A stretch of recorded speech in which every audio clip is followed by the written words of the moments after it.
Vamos lá, então.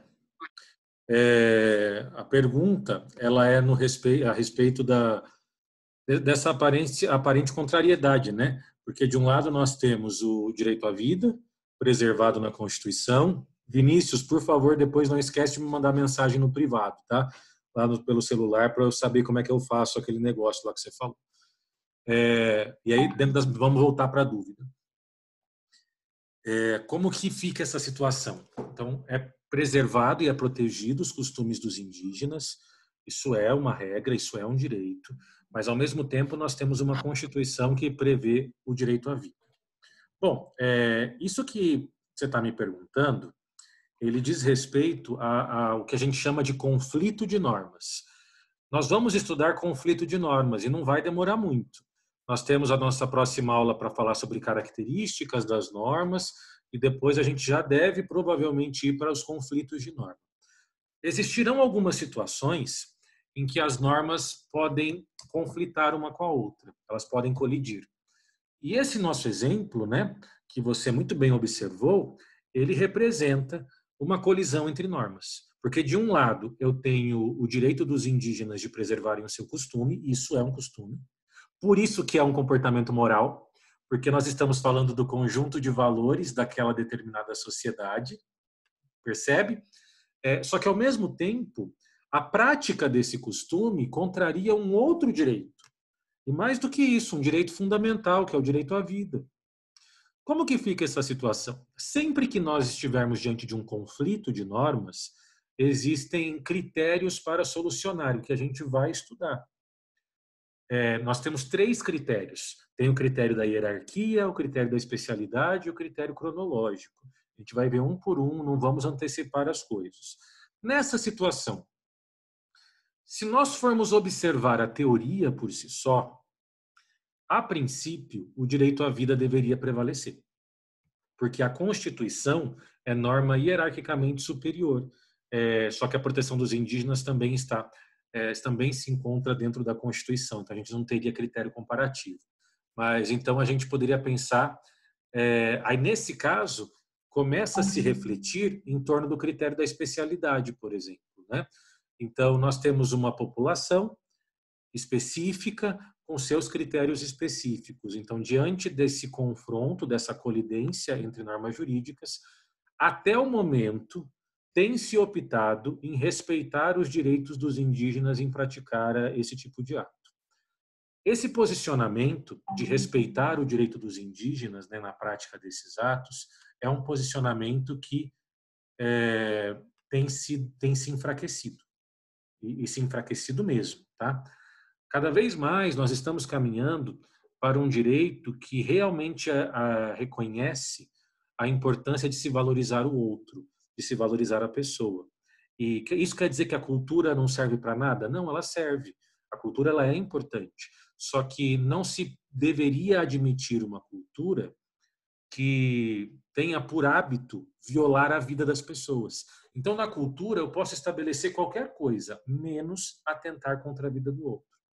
Então, haveria um limite para a experiência cultural. Existem teorias nesse sentido. Hoje, até o momento, prefere-se utilizar o critério da especialidade, da norma específica diante de situações específicas, né? Concedendo aos índios, e não são todos que fazem isso, é óbvio, né? A possibilidade de praticar esse tipo de conduta. E aí, se as pessoas concordam ou não, acaba sendo uma situação muito individual, né? Particularmente eu discordo, mas entendo o argumento daqueles que defendem que isso deveria ser dessa maneira mesmo. Tanto que existem ONGs que dedicam seus esforços para ir até essas aldeias indígenas afastadas e eles se colocam ali para resgatar essas crianças. Você encontra, inclusive, no YouTube documentário em que uma dessas crianças que foi resgatada, portadora de uma deficiência física, ela é salva pelo seu irmão. O seu irmão mais velho, eu não me lembro o nome dela agora, o seu irmão mais velho, ele não consegue admitir a irmãzinha sendo jogada novinha, recém-nascida, num buraco, para morrer, então ele aproveita a madrugada, vai até o buraco, resgata a irmã e foge. Ele nunca mais voltou para a aldeia, porque ele jamais seria aceito de volta também. Lembra que que sempre que se descumpre a regra moral, via de regra, quando se descumpre a regra moral tem uma consequência, nesse caso seria uma situação de banimento. E essa menina hoje já está maior de idade, tem todo um trabalho muito interessante para resgatar esse tipo de criança, as crianças que se encontram nessa situação.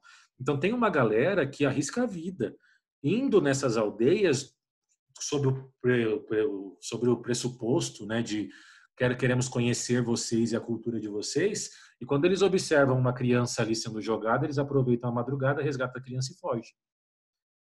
Porque entendem que não é adequado esse tipo de comportamento. Mas hoje ainda se prefere dar o direito aos índios nesse aspecto. Mas isso tem perdido força. Conseguiu entender? É que nem sempre a gente tem uma resposta para tudo, sabe? O Não direito, entendi. entendeu? Entendi. Obrigada. Imagina, o legal do direito é justamente isso, né? As respostas elas são muito amplas. Então a gente tem essa possibilidade. Bom, vamos lá. Nós estávamos então, antes de fazermos o nosso intervalo, né, analisando então essa primeira ideia da teoria dos círculos concêntricos e me tinha me sido feita uma pergunta sobre o comportamento de advogados que falam para os seus clientes mentirem, né? Até que ponto, aonde a ética estava aí? E eu estava dizendo que a ética não está aí, né? Inclusive isso sequer é um comportamento moralmente válido, sequer é um comportamento reconhecido na nossa sociedade como adequado. Não se aprova esse tipo de conduta, né? Aqui nós temos um ponto que eu acho que é muito curioso, né? Eu falei para vocês, vou jogar para vocês refletirem, mas acabou não dando tempo. Quando a gente pensa em determinadas condutas criminais, porque daí eu aproveitei e falei, todo crime é uma violação ética, porque ele prejudica alguém. Me preocupa alguns argumentos de que as pessoas elas deixam de praticar o crime por medo da pena. Na verdade, não é que me preocupa, isso me entristece. E deixa eu te explicar o porquê que isso me entristece. Porque quando a gente entende que não pode fazer algo contra alguém, porque se eu fizer eu terei uma pena, na verdade eu não entendi nada. Eu preciso, uma sociedade que tem êxito, né, que possui êxito humano, êxito social, é uma sociedade que entende que não pode praticar crime contra o outro, porque o outro é tão sujeito de direitos quanto eu. Se eu conseguir me enxergar no outro, eu não tenho como praticar uma conduta criminal contra ele. Então, a educação, a reflexão, o ensino, é uma maneira de colocar na cabeça das pessoas que o comportamento ético, o ato de fazer o bem, deve ser aquilo que as pessoas precisam produzir e ter como essência. E isso automaticamente faz com que elas entendam que é necessário bem viver em sociedade. Agora, se eu continuar achando ou acreditando que eu preciso ferrar mesmo, cada vez aumentar mais a quantidade de pena, isso vai ter algum efeito? É claro que vai. Mas me parece que há uma falência da sociedade, né, quando as pessoas não praticam um crime por medo da pena e não por reconhecer que o outro também merece respeito. Percebe? Se eu deixo de cumprir um determinado crime por medo da pena, o meu comportamento não é ético. O meu comportamento é ético quando eu deixo de cumprir alguma coisa que é ruim para alguém porque eu entendo que essa pessoa não merece isso. Eu não posso fazer isso com ela, porque eu também não quero que alguém faça isso comigo. E essa pessoa é igual a mim, né? Quando a gente entende o espelhamento que se tem em uma sociedade, né? Que eu posso me enxergar no outro e espero que o outro se enxergue em mim. Isso é muito importante. Mas, enfim, aqui a gente está falando de algumas reflexões, mas que são importantes, né? Qual é a motivação das pessoas em fazer ou deixar de fazer alguma coisa? É aquilo que hoje, né, a galera mais velha, mais uma vez eu sempre faço essas comparações, né, provavelmente foi educada tendo o ato de apanhar como algo muito comum. Acredito que as pessoas mais velhas da sala de vocês tenham tido essa experiência em que bater no filho, corrigir o filho por meio de um castigo físico era algo absolutamente comum. Moralmente aceito, tranquilo. Hoje, a coisa parece que foi para um outro extremo, né? Não se pode encostar a mão numa criança. Provavelmente, alguns ou muitos da galera mais nova nunca viu uma cinta na vida, a não ser para usar. Mas no sentido de levar uma cintada, sabe? E aí se entendeu hoje, né? Hoje a ideia de que a criança precisa entender que ela pode ou não pode fazer alguma coisa por ser convencida naquilo, né? E não que ela tem que deixar de fazer algo por medo. É muito complicado quando o nosso comportamento ele é conduzido pelo medo. Porque se o medo conduz o nosso comportamento, na verdade nós não estamos entendendo se nós podemos ou não fazer aquilo, né? Eu só não faço porque eu tenho medo da consequência. Logo, quando o elemento do medo sumir, eu vou fazer. Eu estou liberado para fazer. Então, acaba sendo muito complicado esse tipo de argumento, esse tipo de situação, né? Mas tudo isso para a gente refletir. Vamos lá. Pensando nas teorias que dedicam aí um tempo para falar sobre a relação entre direito e moral. A primeira teoria é a chamada teoria dos círculos concêntricos. E o que ela diz? Essa primeira aqui, né? O direito está completamente inserido dentro da moral. Então, tudo o que for direito precisa representar os valores morais daquela sociedade. Certo? Então, para essa teoria, não existe direito fora da moral. O direito deve corresponder ao conjunto de valores morais daquela sociedade. Essa é uma visão. É uma visão pouco aceita, nós não aplicamos essa visão, não se pensa assim o direito no Brasil. Certo? A segunda teoria é a teoria dos círculos secantes. Para a teoria dos círculos secantes, eu tenho coisas que só dizem respeito à moral, eu tenho coisas que só dizem respeito ao direito e não tem nada a ver com a moral, e eu tenho elementos comuns. Ok? Então, para essa teoria, eu tenho uma boa parte que é moral, tenho uma boa parte que é só regra jurídica, e eu tenho uma boa parte que representa as duas coisas, moral e direito, moral influenciando o direito, e vice-versa. Então, aqui nós temos um pouquinho de cada. A teoria do círculo secante já foi muito utilizada no nosso ordenamento e muito aceita por muita gente. Aqui, mais uma vez, né, são várias teorias, cada um defende o que achar melhor. Né? Tem como defender qualquer coisa. Então, não é nenhuma questão de certo e errado, é uma questão da maneira como a pessoa pensa ou reflete o direito. Depois nós temos a teoria kelseniana, que tem muito a ver com aquele monismo que nós já vimos na aula anterior. O que é monismo? Né? O monismo está atrelado à ideia de que todo direito é público. Kelsen não reconhece a divisão entre direito público e privado. Mas também é importante que quando Kelsen defende a chamada teoria pura do direito, ele dá o nome de teoria pura por entender que o direito tem que ser puro, ou seja, ele não pode sofrer a influência de qualquer outra área do conhecimento. Então, o direito não pode ter influência da moral, ele não pode ter influência da antropologia, da história, da filosofia, da cultura, de qualquer coisa. Direito é direito. E o direito ele é produto do quê? Da vontade do Estado. Simples assim. É o Estado que vai criar as regras que ele quiser criar. E não pode ser condicionado a nada, a não ser a própria vontade do órgão competente para produzir a norma.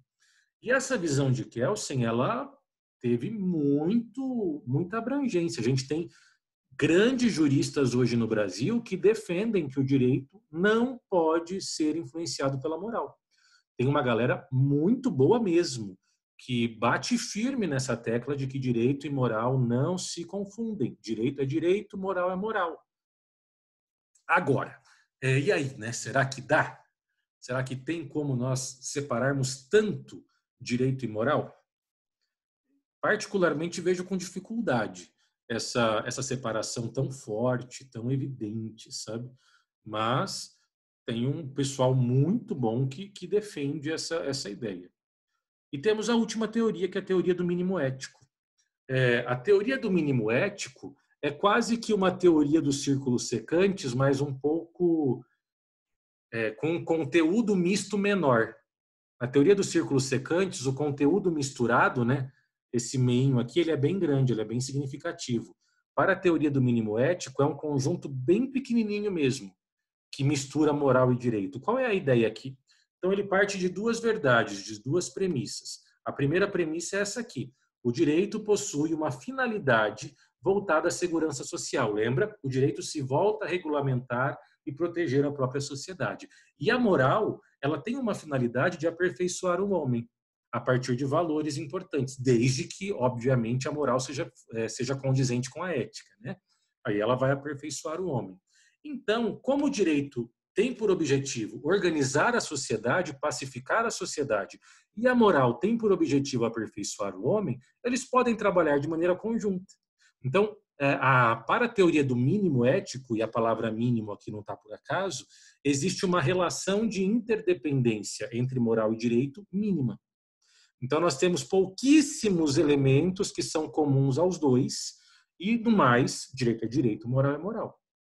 E aqui nós temos uma moral muito próxima da ideia da ética, de fazer o bem, de dar a cada um aquilo que lhe é devido, né? Como desenvolvimento de virtudes e tudo mais. Também é uma teoria bastante aceita no nosso sistema. Dessas 4 teorias que nós temos, a teoria que menos é reconhecida é a dos círculos concêntricos. Não se acredita majoritariamente que o direito está completamente contido pela moral. Se reconhece que tem uma parte do direito que não tem nada a ver com moral. Quando a gente pensa principalmente em direito enquanto técnica, direito processual, como que o processo caminha, isso não tem nada a ver com moral. Isso é regra exclusivamente jurídica, que é como que o processo vai caminhar, quais são as etapas. Isso não é uma discussão moral. Mas em outras coisas acaba sendo inegável, né, a influência da moral. Quer ver? Vamos pegar alguns exemplos. Havia uma moral brasileira no momento em que o Código Civil de 1916 foi produzido. A moral latente na sociedade brasileira de 1916 era uma moral machista, era uma moral que subjugava filhos, então diferenciava filhos oriundos do casamento e filhos advindos de uma relação extraconjugal. Era uma moral que reconhecia que a mulher, isso está dentro do machismo, né, mas reconhecia que a mulher deveria se subordinar à figura masculina, que a figura masculina tinha ampla voz e acesso a qualquer coisa e poderia controlar o todo. Uma moral bastante preconceituosa, mas era um conjunto de regras muito aceito pela sociedade. Hoje, isso mudou um pouquinho. Mudou muito? Não mudou muito, mas mudou um pouco. E aí nós precisamos pensar, né, qual é o comportamento moral que nós utilizamos no nosso dia a dia, né? Qual é o conjunto de valores que nós temos enquanto adequados em nossa sociedade? E quais são as conclusões que nós produzimos a partir disso? Todos esses são pontos para nós refletirmos, né? Então, quando a gente falou sobre fontes de direito na semana passada, nós falamos sobre as convenções sociais. Aí as convenções sociais, vem um convite com um código de vestimenta. Entende-se que é adequado àquilo. É um comportamento moral legitimado. E normalmente, se a pessoa não respeita o código de vestimenta, existe toda uma reprovabilidade da conduta dela, né? Um olhar feio, às vezes ela não vai poder entrar, é a consequência do descumprimento do código moral. Nós temos essa penalidade, né, muito forte e acontecendo mesmo, né? Nesse aspecto, pessoal, eu acho importante a gente refletir, e já caminhando para o nosso encerramento, né, que moral e direito, ética está além disso, e de fato é um valor extremamente importante para qualquer sociedade. Moral e direito são áreas de conhecimento muito importantes, muito relevantes para qualquer sociedade. E entendo, você não precisa concordar comigo, que se eles caminharem juntos, nós podemos aperfeiçoar o nosso Estado democrático de direito, aperfeiçoar o reconhecimento e a valorização do indivíduo, o aperfeiçoamento do ser, a partir dessa visão. Porque tornar o direito algo completamente independente de qualquer interpretação acerca do indivíduo, acerca do ser, é tornar o direito muito frio, mais frio do que ele deveria ou precisaria ser, né? É muito comum quando a gente pega uma decisão judicial seca e que não analisa as peculiaridades do caso concreto, E aí se fala assim, nossa, aplicou-se a letra fria da lei. O que é aplicar a letra fria da lei? É quando simplesmente se abre o código, cata o artigo e se joga no caso concreto sem qualquer reflexão do tipo, será que é isso mesmo? Será que é adequado eu fazer esse tipo de aplicação? Será que não poderia ser um pouco diferente? Ter um ou outro ajuste? Cada caso é um caso, né? Nem todos podem ser tratados da mesma maneira. Eu me lembro, e não estou justificando moralmente a situação, né?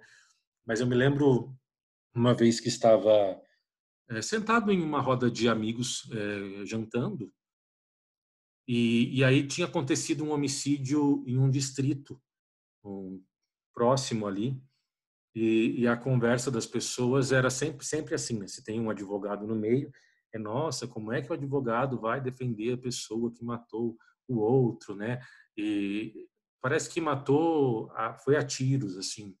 Mas uma situação complicada, sabe? Todo homicídio é complicado, né? Como que se defende uma situação dessa e tal? Eu não sou criminalista, mas coloquei para eles assim, olha, vamos pensar numa coisa. Primeiro que a gente tem que entender que nem todo homicídio é igual. Nem todo homicídio é igual. Cada homicídio tem a sua peculiaridade e, consequentemente, a sua reprovabilidade. Ah, professor, quer dizer que tem homicídio que não é reprovável? Tem. Homicídio praticado em legítima defesa. Não é reprovável. Você está certo. Você não tem que ser mártir de ninguém. Sabe? Mas, tirando a questão das excludentes, né, nas quais legítima defesa entra, nós temos homicídios mais reprováveis e homicídios menos reprováveis. Essa situação ela foi muito peculiar no seguinte sentido. Havia um sujeito, o homicida, né, era uma pessoa tranquila, conhecida da sociedade lá, nunca tinha feito nada, praticado nenhuma coisa ilícita contra ninguém. E aí tinha uma outra pessoa, reconhecidamente uma pessoa de difícil trato, e com diversos problemas causados para muitas pessoas, inclusive em razão de bebida e uso de várias outras coisas também. Ele passou a perseguir a mulher desse outro rapaz. E aí ele passava todo dia na casa desse rapaz. Quando via que ele estava na janela, ele xingava o rapaz, xingava a esposa, pegava a pedra e apedrejava a casa, e começou a fazer isso dia após dia, por muito tempo. Até que chegou um dia, ele passou o dia enchendo o saco do rapaz e durante a madrugada ele foi lá apedrejar a casa. Como consequência disso, o rapaz saiu da casa e acabou matando outro. Aí você fala assim, nossa, professor, quer dizer que isso é certo? Não estou falando que isso é certo. Mas existe uma reprovabilidade sobre esse tipo de conduta que entendo eu que é menor do que a reprovabilidade de uma pessoa que friamente cata uma arma, vai até a casa de alguém, mira a arma na cabeça da pessoa sem qualquer razão e dispara. Níveis de reprovabilidade. Tem também um relato, e quero encerrar a nossa conversa comentando sobre esse relato, né, que fala-se muito sobre criança infratora, né, menor infrator. E era uma situação em que um menor estava sendo ouvido, em um processo em que ele teria assassinado seu padrasto. Inicialmente, pegando-se muito pesado com esse menor, porque estava diante de uma criança homicida, que matou o seu padrasto, a pessoa que viabilizou os meios financeiros para que ele ficasse vivo até aquele momento, que colocava comida em casa e tudo mais. Olha que absurdo. E essa criança foi ser ouvida. E em um determinado momento se pergunta por que ela fez isso, qual seria a sua motivação. E ela diz o seguinte para a juíza: o meu padrasto, ele chegava em casa todo dia bêbado. E todo dia ele espancava a minha mãe e às vezes me espancava também. Como eu comecei a entrar na frente dele, apanhávamos os dois. Todo dia. Ele chegava em casa e nós já sabíamos que íamos apanhar. Várias vezes eu vi minha mãe desacordada. E tinha medo do que podia acontecer comigo, porque ele era uma criança bem franzina, sabe? Bem pequenininha, magrinho. E o padrasto era uma pessoa maior e tal. Ele aproveitou um dia que o padrasto chegou, bêbado, depois de surrar a mãe. ele deitou na cama e ele aproveitou que o padrasto estava na cama e ele matou o padrasto à facada. Também entendo que esse tipo de situação tem uma reprovabilidade diferente do que um menor de idade, como foi o caso daquele Champinha, sabe? Que sequestra um casal, fica estuprando a menina na frente do cara, mata o cara, fica dias com ela, brincando com eles, depois mata ela. Nunca tinha visto o casal e faz tudo isso. Super reprovável. Agora, nesse caso desse menor, são reflexões que nós precisamos fazer. E esse bom senso, ou essa análise diferenciada a cada caso concreto, é uma análise produzida por meio da moral. Porque se eu for aplicar só o direito, jovens, homicídio é homicídio. Mas será que todo homicídio é igual? Será que todo crime é igual? Será que toda conduta jurídica pode ser interpretada da mesma maneira, né? Então aí, coisas para nós refletirmos a respeito. Beleza? A gente encerra por aqui hoje. Nos vemos amanhã. Agradeço a atenção e a participação de todos. Fiquem bem, fiquem com Deus. Boa noite para vocês. A gente se fala, se cuidem, tá bom? Qualquer dúvida, me manda. Tchau, tchau, gente. Boa noite, tchau. Boa noite. Tchau.